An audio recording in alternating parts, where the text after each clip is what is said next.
In a vast country like China, getting into remote areas can be quite a challenge, and some modes of transport were more unorthodox than others. This is an account of our filming journey.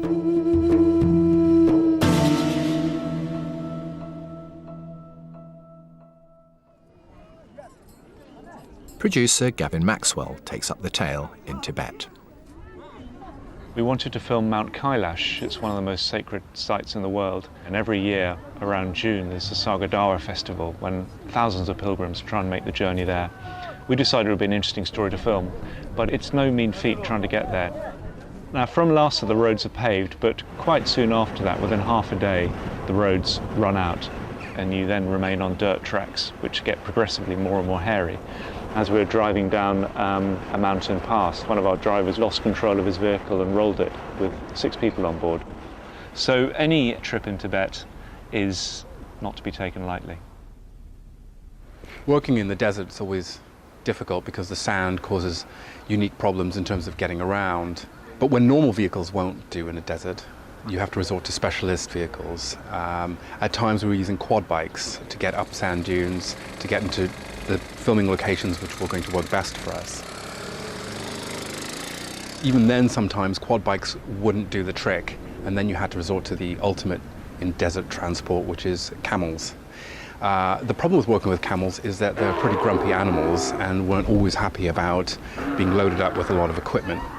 We tended to travel light, just tripod and just a camera, and cameraman and director.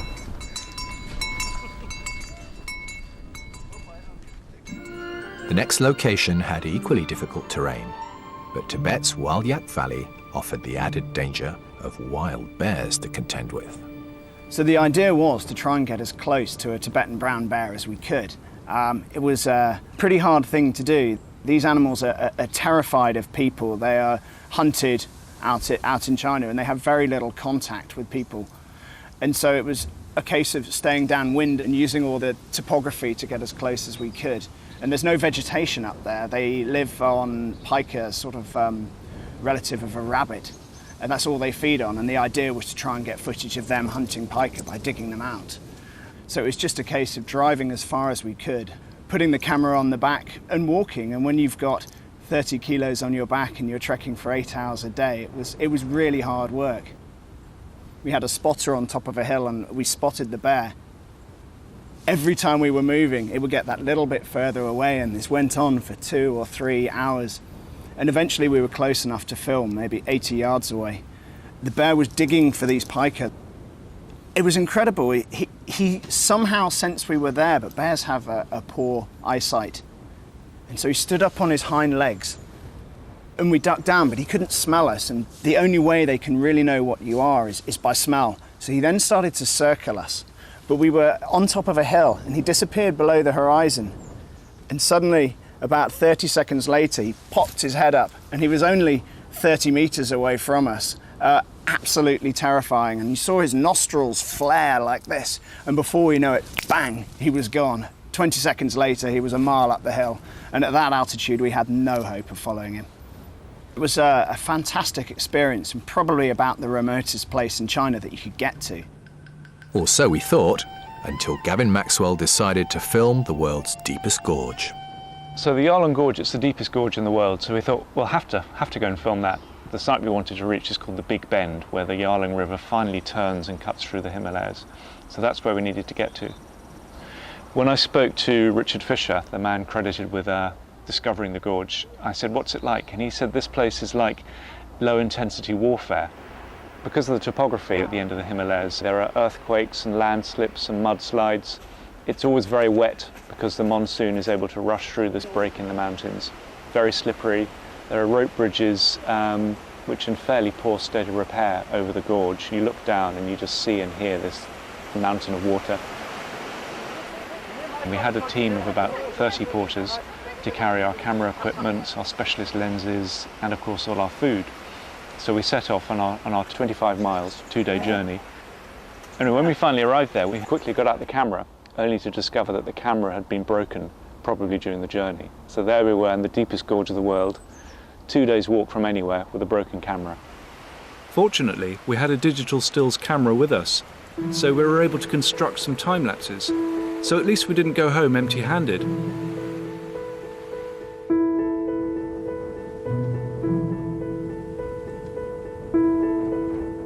Nearly 2,000 kilometres to the east, Catherine Jeffs faced the challenge of filming another wild river gorge in the mountains of Yunnan province.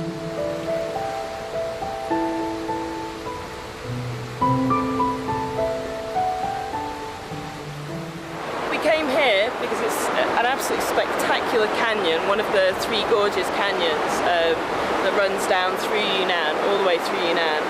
And what's very interesting is how people have to live here. I mean, they're living on these incredibly steep slopes, and there's practically no way of getting across this river. It's like raging gorges. I mean, it would be impossible to get boats across on many of the areas. So you have very isolated communities. And so the people around here have a fantastic way of getting about and getting across the river. They use these brilliant cables, and they just zip across. It's a fantastic way of getting to work. Bye-bye.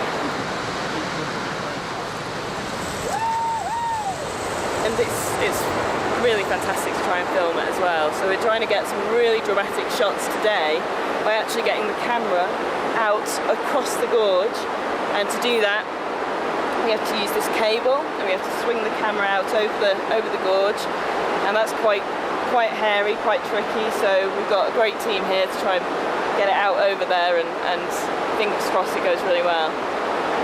So what Tim and Gavin have been doing is very, very carefully uncoiling the cable and laying it out into this big figure of 8, which will then enable them to draw it out smoothly and carefully without it getting tangled. That's the idea anyway. So how are you feeling, Gavin? Great. Best bit of the day. Unfortunately, this is very steep. He's going to go very fast, and I've got to feed the line out of this bag. We've got to get the line across so we can start pulling things backwards and forwards. Yeah.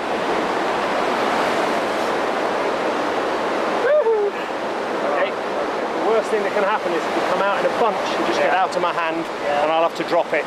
In which case I'll have to come back and we'll have to resort, and that'll be the worst thing. So as slow as you can. I don't know whether you can use your feet as well. I don't know what you can do. You wreck your boots, but yeah.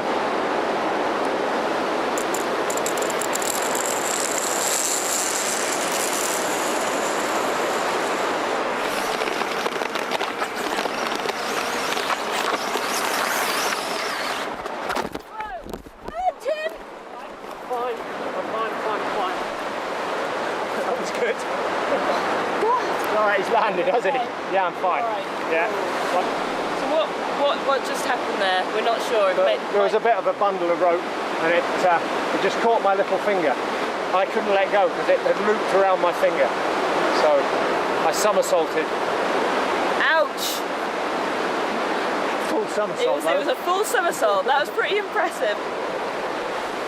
So once we got the small line across, we now had to get the big cable across, and it was quite scary really, because it's going to take quite a weight with the camera and the dolly, and this is very expensive equipment, so we really need to make sure it's not going to go in the drink.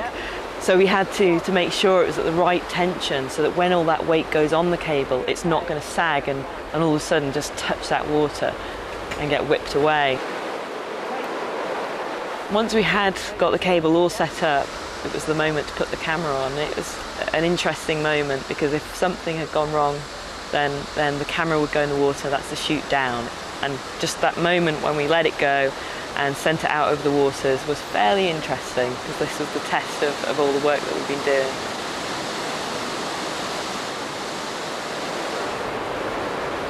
It was months of planning with Gavin and Tim, the experts, and it was a pretty risky shot to attempt. And yet when the camera came back from over the river and we saw the shots, it was all worth it. It paid off, and it was fantastic.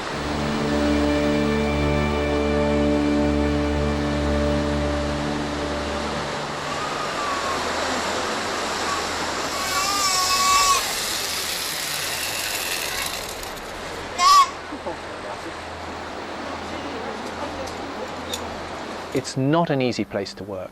And the first problem I think we all faced was that nobody or hardly anybody speaks English. Wherever you travel, you're totally dependent on a translator. And that puts a certain barrier between you and the people that you meet, which is obviously a disadvantage and also very disappointing. Just ask him, how long has he been feeding this big dragon? 那你养那个大龙养了多久了？养25年了。 25 years. 25 years. Being able to speak Mandarin in China can get you quite a long way, but the customs of working in China make it very difficult. You have to work with a Chinese team, there's no other way. And on the last camel, the last guy. Okay. Even with a translator, organising a shoot wasn't always easy. Get these guys. Hey! Hey! Woo! Beyond, those two there. No, those two guys there, we want them out. No, not the walkie-talkie. No, those two guys there, those two guys there.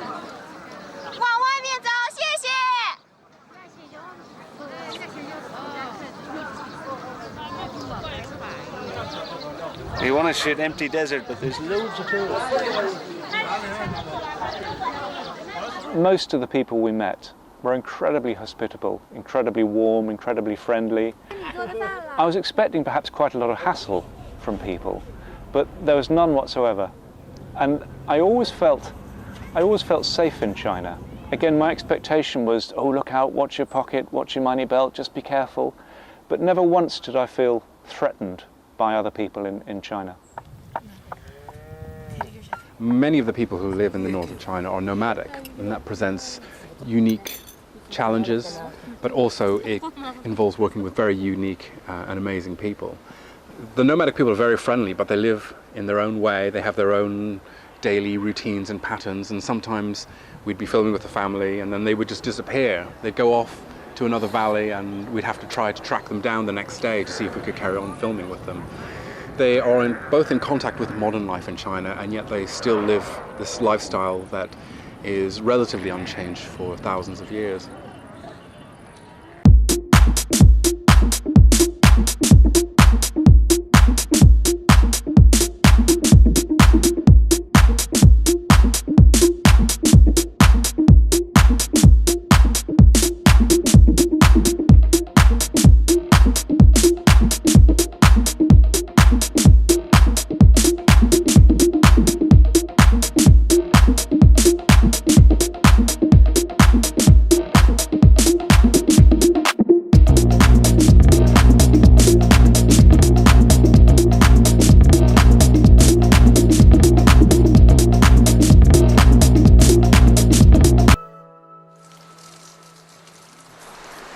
Filming more challenging caves proved to be technically demanding. Caves are inherently dangerous, difficult places to work in. They're also pitch black, so you can't film unless you light them.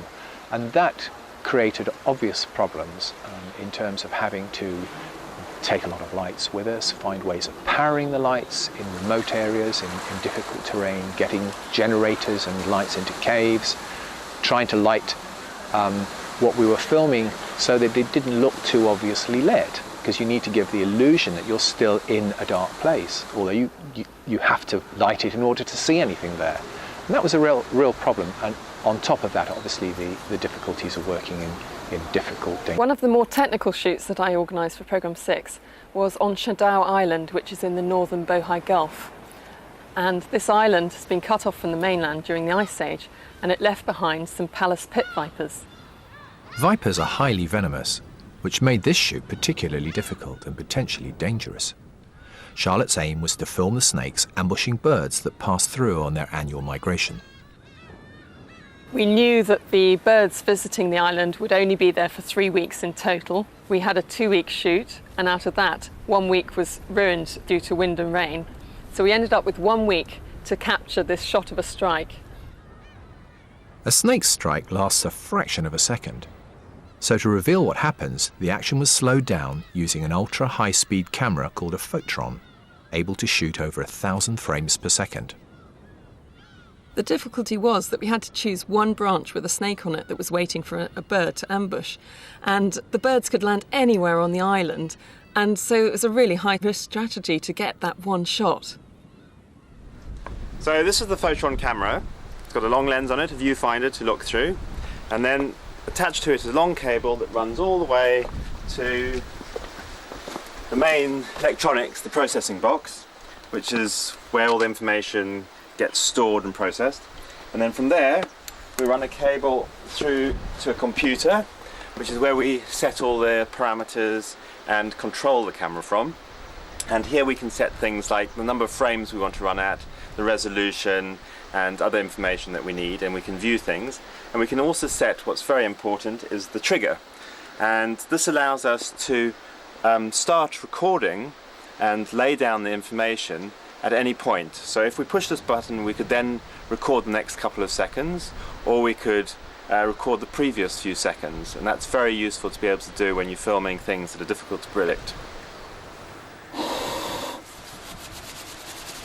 So once the shot was set up, we had to play this really patient waiting game, but then finally, after several failed attempts, we got the shot and the strike.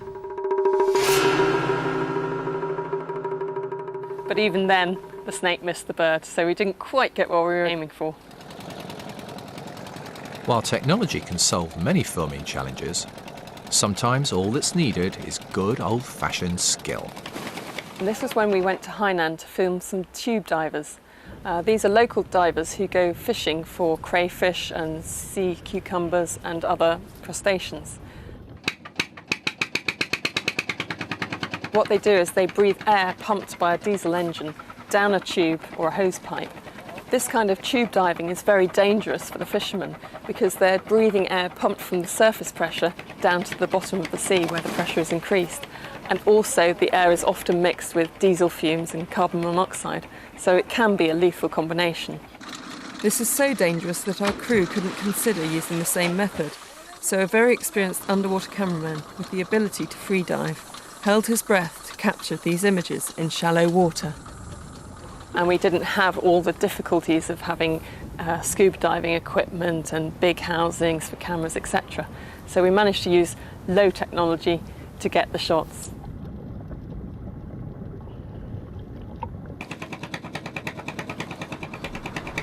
The divers here are, I think they're incredibly brave because they use relatively primitive equipment to do some fairly extreme dives. And it's not the sort of equipment that we would use in the West at all. We would consider it dangerous. We don't really have the option to bring our full diving equipment with us to Hainan, so I've been filming the divers here just by snorkeling, which makes it for me very easy because I don't have to have much equipment. But these people make do with what they had, and they do a very good job with it.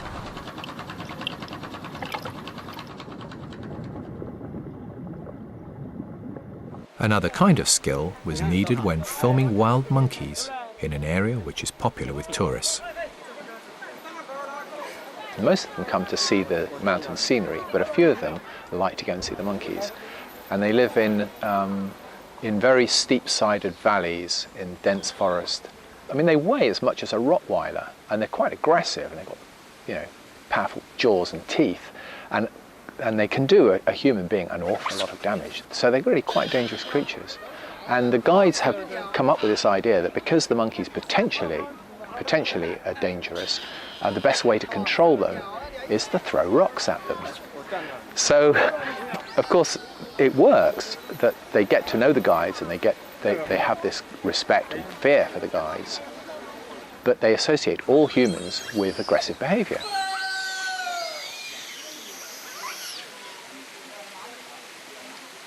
The problem that I faced in trying to get some nice sound of these monkeys was that there were two places where we could see them, and they were both places where the tour guides feed them in order to provide a spectacle for the tourists. One of those places was right next to a waterfall, and that was the best place to film. So you couldn't get any sound there. Everything was drowned out by the sound of the waterfall. So I had to leave the safe viewing platform and follow the macaques up valley when they started moving away back into the forest. And that made me very vulnerable. But it turned out that there was a completely other side to the macaques we hadn't realized.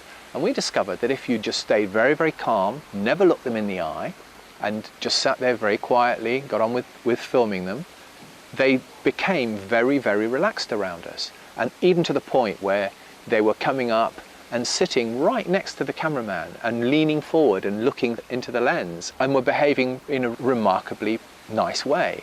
And this amazed all the Chinese that we were working with. They thought we had some sort of special Dr. Dolittle gift, whereas in fact all we were doing was responding to the macaques in an appropriate way. In Western China, Giles Badger got even closer with some cute panda cubs.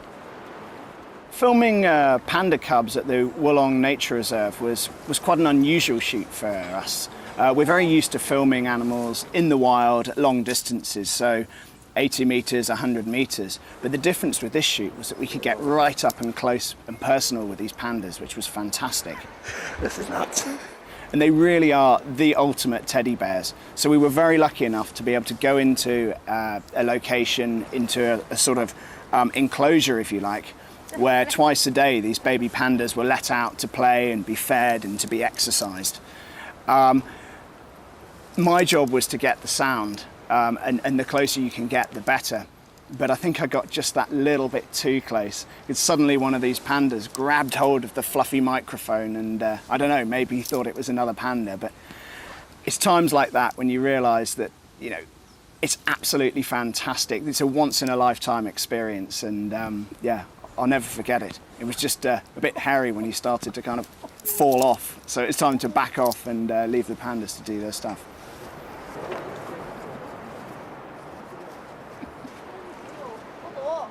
The holy grail of wildlife filmmakers in China has to be wild panda behaviour. This was Gavin Maxwell's quest.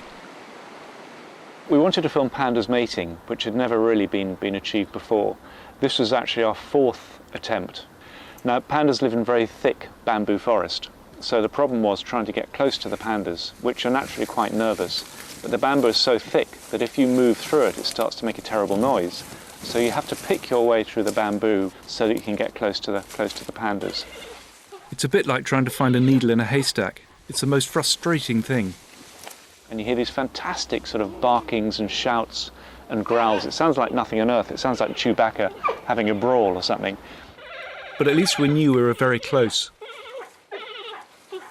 Occasionally you might find a female up a tree trying to get away from the males. But of course, as soon as she comes down again, she's vanished, and you can't see a thing. During the mating season, the pandas become quite aggressive. We had one incident where a panda came up very close to us, and one of our guides really wasn't quite sure what was going to happen next.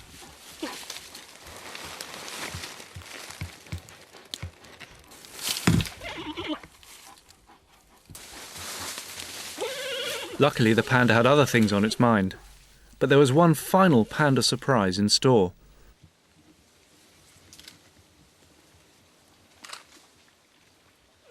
Having spent so many days scratching around in the bamboo, trying to make progress, this was the most exciting thing, finally finding a good vantage point where we could see two wild pandas. We weren't quite sure what was going to happen. We knew what we hoped might happen, but we didn't dare speak or move or do anything. We just sat there and hoped, and finally we were able to film the two pandas mating. This scene was a culmination of many years' work in order to tell the whole story of panda courtship and mating in the wild. It had never been filmed in its entirety before, so at this moment I was probably the most relieved man in China. Another hard-won success, and the most ambitious wildlife series ever made on China was finally in the bag.